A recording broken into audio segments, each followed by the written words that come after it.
Bugun massajga keldik. Faqat bu oddiy massajlardan ozgina farq qiladi. Bizda massaj desangiz sal g'alatiroq xayol ichkarida mana 3 ga yaqin nusxa qilib qo'yibdi. Juda ham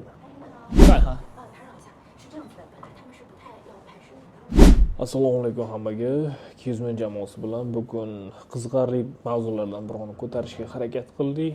Qayerga kelganimizni. Assalomu alaykum hammaga. 200 ming muxlislari mana bugun menimcha antikvarniy bo'lgan mavzuni ko'taryapmiz deb o'ylayman. To'g'ri. Mana bugun massajga keldik. Faqat bu oddiy massajlardan ozgina farq qiladi. Bizda massaj desangiz sal g'alatiroq xayollarga borishadi, lekin bu g'alati xayolga borish shart emas, chunki bu juda ham qiziqarli bo'lgan massaj. Juda ham zo'r joyga keldik.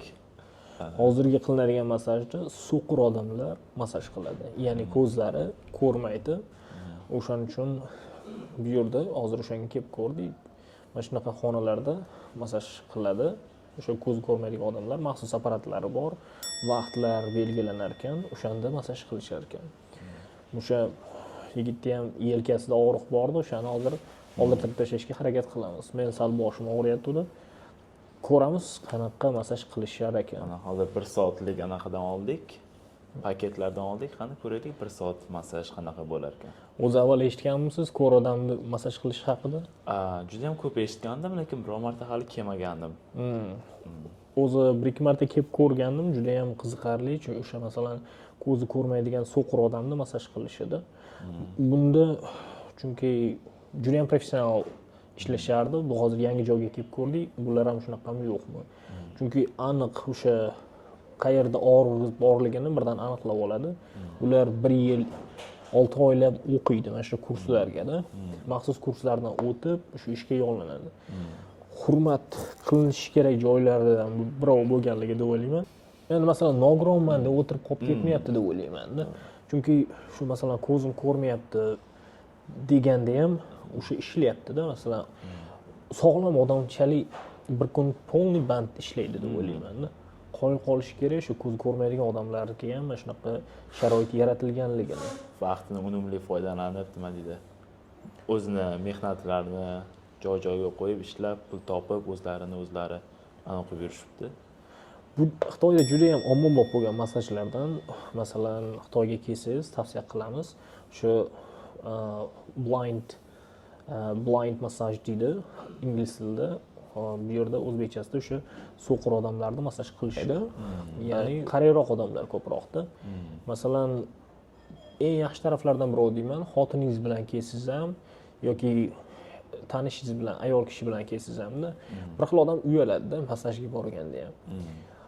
Endi har xil tushunadi deb o'ylaydi, lekin ko'zi ko'rmaydigan odam massaj qilayotganda menimcha hech qanaqani qilmaysiz. Masalan, shu yelkangiz og'riyotgan bo'lsa yoki belingiz og'riyotgan bo'lsa, bu odamlar shu traditsion yo'l bilan massaj o'rgangan, professional o'zini ustasi odamlarda.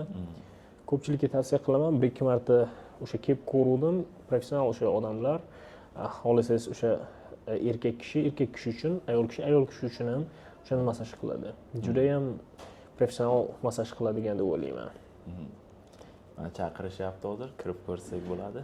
Hozir endi mana kiramiz. Kichkinagina joydan ochib qo'ygan ko'rganingizdek. Lekin ichkarida mana 3 ga yaqin nusxa qilib qo'yibdi. Juda ham qiziqarli deb o'ylayman.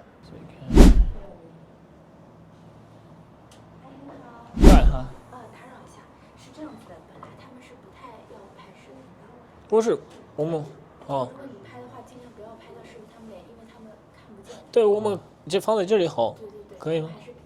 我知道，没事。啊，好的，可以的。Assalomu alaykum hammaga. Bugun 全身60分钟的是吗？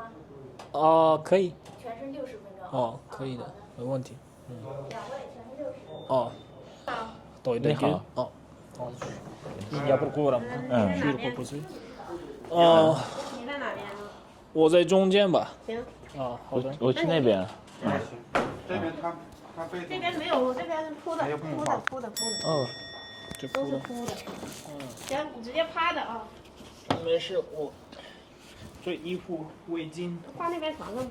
我放在这边。可以挂墙上也行。放在这边吧。行。我这边可以烫了吗？可以啊，把枕头拿上。好。还有一个枕头，那个不用管。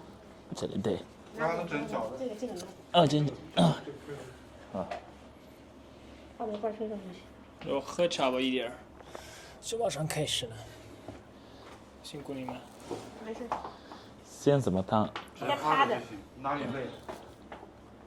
连上面吗？还是连往下？往下。啊，稍等一下。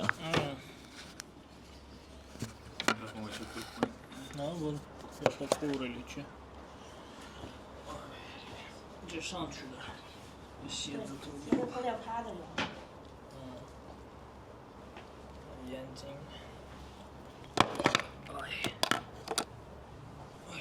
满意的吗？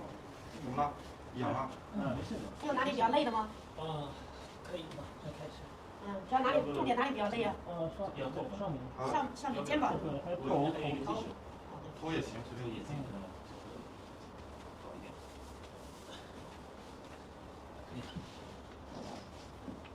你主要哪里比较累？哦，肩膀是吧？对，肩膀。加力度够吗？在里面？可以的。要加力度。口袋里面手机放在那边，忘记了。Mana ko'rib turganingizdek, hozir o'sha massajni tugatdik. Rosa zo'r qildi deb o'ylayman. Judayam zo'r qildi. Juda men iltimos qildim boshimga o'sha massaj ko'proq qilish kerakligini. Bu odamlar o'sha so'qir odamlar o'shani qilishadi. Bundan hech nima deydi, professional lekin shunaqa bo'lgan bilan hurmat qilish kerak deb o'ylayman. Juda ham respekt. Mana shu hukumat uchun shunaqa so'qir odamlarga mana shunaqa sharoitlar yaratib bergan, to'ppa-to'g'ri. Umuman farq sezganim yo'q. To'g'risini aytsam, birinchi marta keldim shunaqa joyga. Boshdan to oyoqgacha massaj qilishdi. O'zi yana bitta narsani aytib o'tishim kerak. Eng professionalligini qayerdan bilsangiz bo'ladi? 2-3 kundan beri juda kech uxlayotgandim. 6 soat, 5 soat uxlayotgandim. Birdan boshim massaj ko'rdidagini aytyapti. Kech uxlayapsanmi dedi yoki kam uxlayapsanmi deb bittada shunaqa tiniq aytib berdi. Hayron qoldim. Qayerdan bilding sen? Boshingni ushlab ko'rganda tepasidagi ananday bo'lib, juda ham ta'sirchan bo'lib turibdi. Birdaniga bilinyapti. O normal odamdan boshqacha deyapti.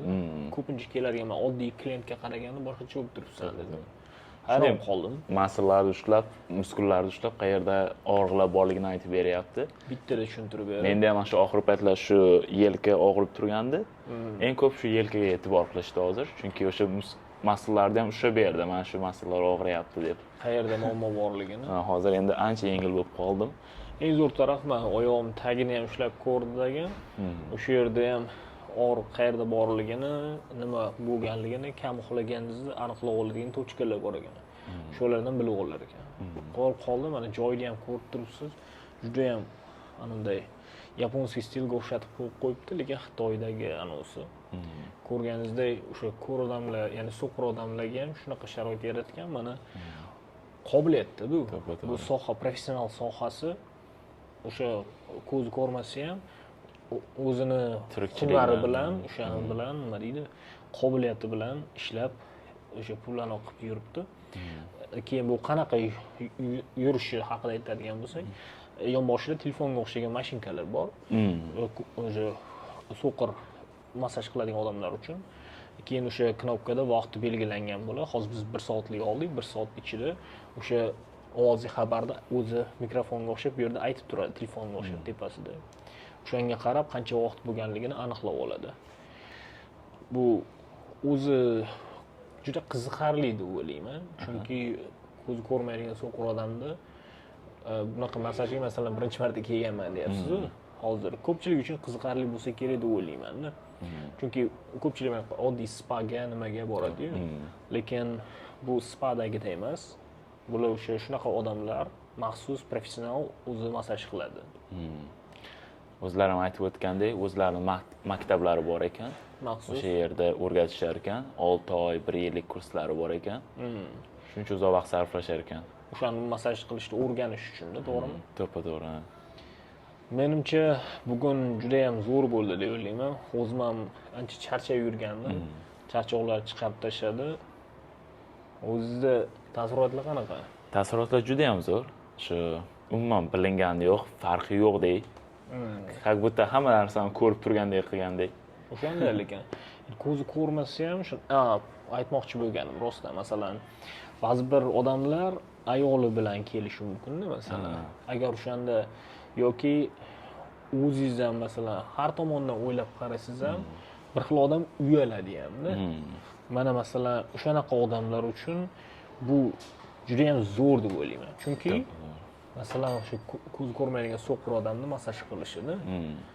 Endi bu o'sha yelkangizda tomirlarga juda foydali. 你好。 来，我要搭地铁了，你们能好帮我付个款？可以的。地铁来不及了。好的，没事。罗汉局你们也能喝啊？要的是一种氛围，一种状态，是放松，也是社交，无拘无束，自由自在。现场喝酒的人那么多，如果能跟隔壁桌的女孩看对眼，就是场美丽的。